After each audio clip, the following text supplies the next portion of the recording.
सत्ता के गलियारे में आपका स्वागत है। मैं हूं प्रसून। हमारे साथ है समाजवादी पार्टी के नेता और बलिया से सांसद नीरज शेखर जी। आपका बहुत बहुत स्वागत है हमारे कार्यक्रम में। आपकी एक पहचान ये भी है कि आप पूर्व प्रधानमंत्री चंद्रशेखर जी के पुत्र भी हैं। गौरवान्वित महसूस करते हैं? नहीं, अभी राजनीति में वो 4 साल आया। पहचान पहले वही है कि मैं चंद्रशेखर जी का पुत्र हूँ। इस गौरवान्वित तो छोटा शब्द होगा, जितना गौरवान्वित में पहले नहीं था जब पिताजी थे, लेकिन उसके बाद जो मुझे इज़्ज़त मिलती है उनके नाम की वजह से। कहीं भी चला जाऊँ, जो दूसरा व्यक्ति होता है जिससे मिलता हूँ, वो एक सम्मान और इज़्ज़त से जो मुझे देता है, उसके लिए तो गौरवान्वित छोटा शब्द होगा। उससे भी बड़ा कोई शब्द हो तो वो मैं महसूस करता हूँ। और इसलिए नहीं, केवल इसलिए नहीं, जो पिताजी के कार्य थे, जैसा उनका जीवन था, मुझे बहुत गर्व होता है कि मैं उनका बेटा हूँ।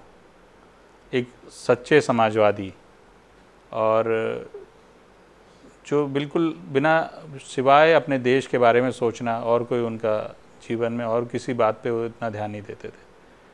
परिवार पे नहीं, अपने ऊपर नहीं। लोग कहते थे आप पहनावा उनका देख के, क्या प्रधानमंत्री भी हो गए और अभी भी पहनावा ऐसे ही। क्या लोग, मैं पहनावा दिखाने नहीं आया लोगों को, अपना काम, अपने देश के लिए क्या कर सकता हूँ वो दिखाने आया। चंद्रशेखर जी ने जब भारत यात्रा की, कन्याकुमारी से लेके दिल्ली की राजघाट तक, आप हमेशा साथ में रहे? नहीं, हमेशा साथ नहीं। उस समय मैं पढ़ता था, इसलिए जब छुट्टियाँ होती थी तो हम लोग जाते थे बीच में। कभी 10 किलोमीटर, कभी 20 किलोमीटर, कभी 30 किलोमीटर चलते थे। फिर क्योंकि अगर पढ़ाई छोड़ नहीं सकते तो पिताजी उसके लिए इजाज़त नहीं देते थे। लेकिन पद यात्रा के समय तो इतना नहीं, लेकिन 1990 जब मैंने अपना कॉलेज ख़त्म कर लिया, उसके बाद 2002-2003 तक, जब तक पिताजी की तबीयत ख़राब नहीं हुई, मैं निरंतर उनके साथ रहता था। मैंने कोई काम नहीं किया, कोई व्यवसाय नहीं किया। छोटा मोटा एक शुरू भी किया, वो भी ऐसे ही था। लेकिन मैं हमेशा मेरा यही प्रयास था। वो पिताजी कभी हमको मंच पे नहीं ले जाते थे, लेकिन हमको इतनी ही इजाज़त थी कि उनके भाषण हम सुन सकें, उनके साथ रह के पूरा देश दे सकें। पिताजी हमेशा ये बात कहते थे कि अगर देश में काम करना है, राजनीति में आना है, समाज सेवा में आना है, तो ये ध्यान रखो कि पहले अपने देश को जानना बहुत ज़रूरी है। इसीलिए उन्होंने पदयात्रा भी की थी। वो निरंतर घूमते रहते थे पूरे देश में। कहते थे एक बार और एक जगह जाने से आप उस समस्या नहीं जान सकते। कहते कई जगह मैं 10वीं बार जा चुका हूँ, हर बार एक नई समस्या का पता मुझे चलता है। तो इसीलिए उन्होंने पदयात्रा की कि सीधे लोगों से मिल सकें, उनकी समस्याएं जान सकें।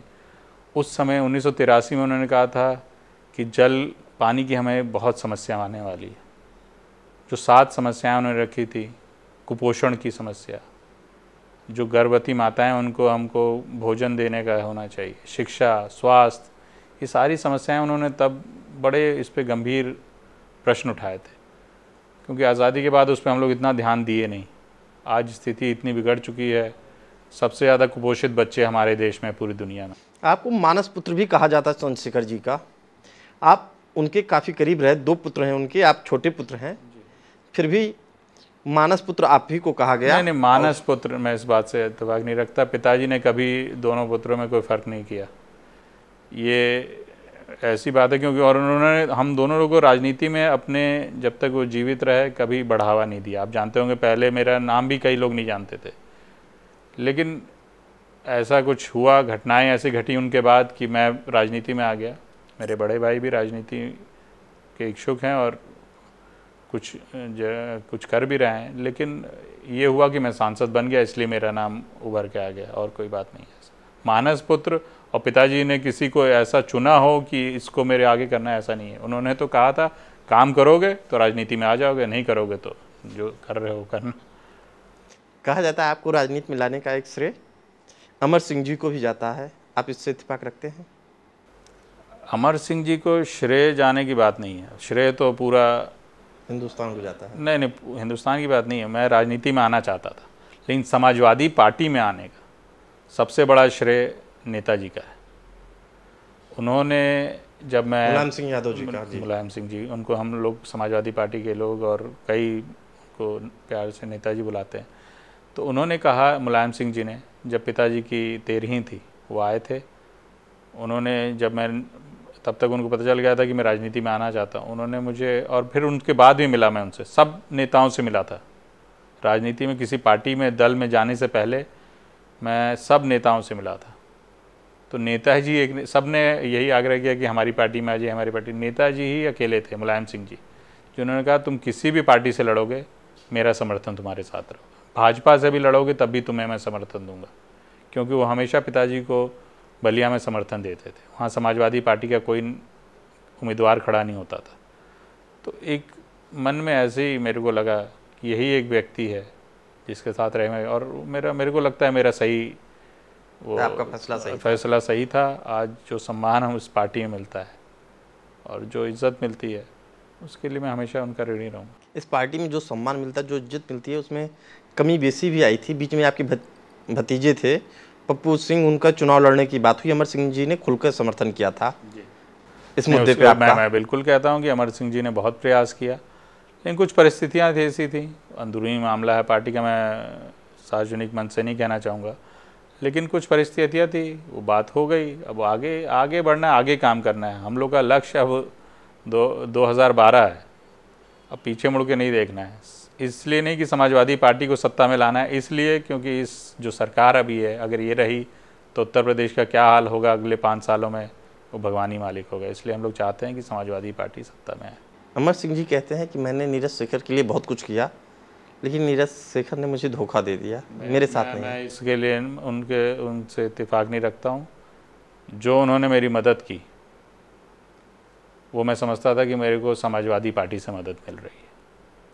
अगर वो बार बार मंचों से भी ये कहते हैं कि मैंने बड़ी मदद की, मुझे समाजवादी पार्टी में लाने का श्रेय नेताजी का है, स्वर्गीय जनेश्वर जी का है। मैं ये कहता हूँ, मैं ये नहीं कहता कि अमर सिंह जी नहीं, उन्होंने भी चाहा कि मैं समाजवादी पार्टी में आऊँ, लेकिन ये कहना कि उन्होंने मेरी कोई मदद की, मेरे को बलिया में अमर सिंह जी की मदद की ज़रूरत नहीं है। वहाँ मेरे पिता का नाम बहुत है और समाजवादी पार्टी का बहुत बड़ा नाम है। वहाँ किसी और की मदद मुझे नहीं चाहिए थी। अमर सिंह जी आए और ये कहें कि मैंने वोट दिला दिया बलिया में, तो इससे मैं बिल्कुल इत्तेफाक नहीं रखता। अमर सिंह जी ने मदद की, आर्थिक रूप से मदद की मेरी। मैं ऐसे आदमी का पुत्र हूँ जो हमेशा सच्ची बात बोलते थे और बोलने में कभी डरते नहीं थे। मदद की, लेकिन वो मदद मैं ये सोचता था कि समाजवादी पार्टी मुझे कर रही है, मुलायम सिंह यादव कर रहे हैं, समाजवादी पार्टी कर रही है। और चुनाव में मदद हर पार्टी करती है अपने उम्मीदवारों की, उसमें कौन सी बड़ी बात है। समाजवादी की दशा और दिशा अमर सिंह के कारण बदल गई थी मुलायम सिंह की पार्टी में। अब वो दशा और दिशा वापस उसी समाजवादी ढर्रे पे चल रही है या नहीं? समाजवादी पार्टी उस समय भी कुछ कमियां थीं।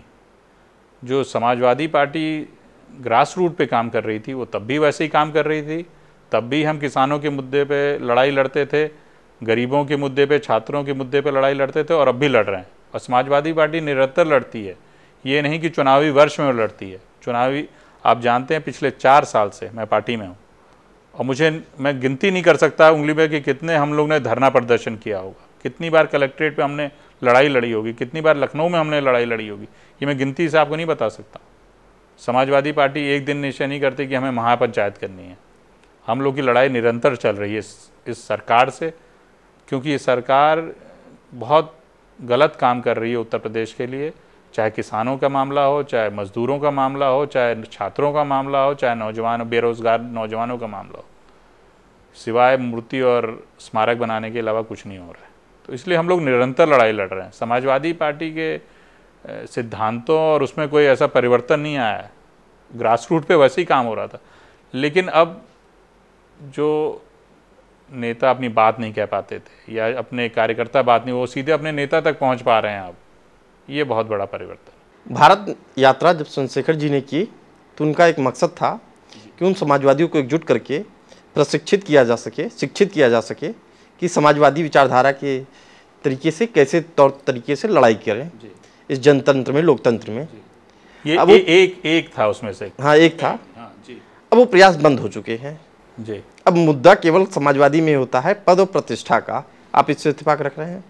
नहीं, समाजवादी कभी पद के लिए नहीं लड़ता। आप जानते हैं जब पुराने समाजवादी लड़ता नहीं है, लेकिन कार्यकर्ताओं की जो मंशा दिखती है वो पद और प्रतिष्ठा से लगातार जुड़े रहते हैं। हर एक आदमी के मन में ये इच्छा हमेशा रहती है। ये कहना गलत होगा कि राजनीति में आए तो इसलिए आप ऐसा त्यागी पुरुष हैं कि आप ये नहीं चाहते कि आपकी पार्टी सत्ता में ना रहे।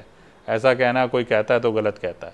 हम लोग हमेशा प्रयास करते हैं और इसलिए भी आना ज़रूरी है कि अपने विचारों को हम लोग कैसे ला सकें और कैसे भलाई, अपने जो लोग हम लोग को चुन रहे हैं उनकी भलाई के लिए कार्य कर सकें। तो इसलिए, लेकिन ये मैं मानता हूँ कि जो आज से 50 साल पहले परिस्थिति थी वो सेम नहीं, वही आज नहीं है। समाजवादी विचारों में भी थोड़ा परिवर्तन हुआ है, ऐसा भी कोई परिवर्तन नहीं हुआ, लेकिन मूलतः जो सिद्धांत हैं वही हैं जो आचार्य नरेंद्र देव, जयप्रकाश और लोहिया जी। और ये सवाल मैंने आपसे इसलिए पूछा था कि समाजवादी पार्टी में तथाकथित बाहुबलियों का या माफियाओं का कहिए जमावड़ा दिखता है। था आपको मैं सुधारना चाहूँगा।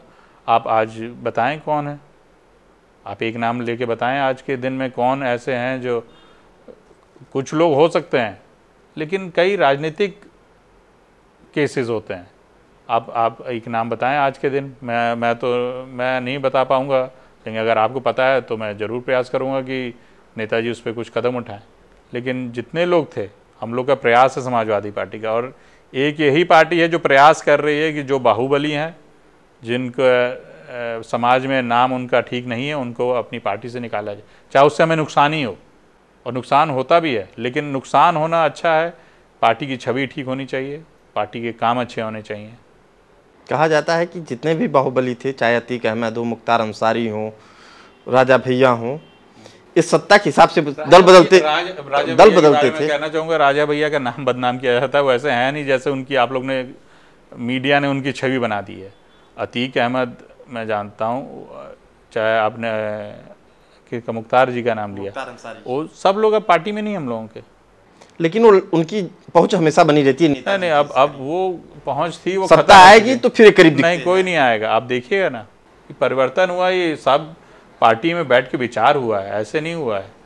सब लोग ने तय किया है कि वही लोग अब रहेंगे जो काम करेंगे, जो समाजवादी विचारधारा पे चलेंगे। एक नाम और आता है जी, फैजाबाद की बाहुबली अभय सिंह जी, जिनके अपराध का इतिहास लखनऊ से लेके फैजाबाद तक सर्वविदित रहा है।